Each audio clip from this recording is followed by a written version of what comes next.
మీరు అక్కడ మధ్యలో పెట్టేసి ఎలా వస్తారు? కొంచెం అది తీసేసేయండి. అమ్మ వెళ్ళండి. శివ కొంచెం ముందరికి రా. గుడ్డ పెట్టేసి అక్షంతలు ఇప్పించేసి చేసుకోండి.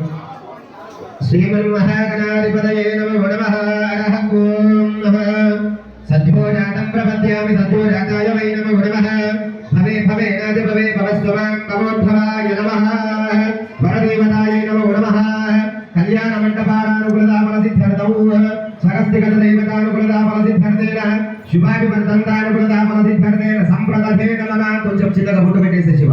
ఓం భద్రం కరణే విష్ణుయామదేవాః భద్రం పశ్యేమాక్షుర్యత్రాః శరైరంగైః దుష్టువాగంధస్తనోభిః యశేమ దేవైతం యదాయుః స్వస్తిన ఇంద్రోరద్రస్తవాః స్వస్తిన పూషా విశ్వవేదాః. జపేసుకోండి.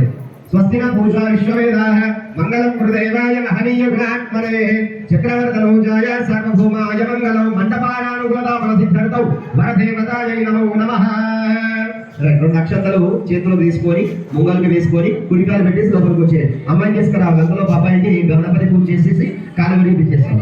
అమ్మాయిని తీసుకొచ్చేది. తొందర రావాలి పట్టే సమయానికి కనీసం చిరుకల పిల్లలు పెట్టుకుంటే సరిపోతుంది.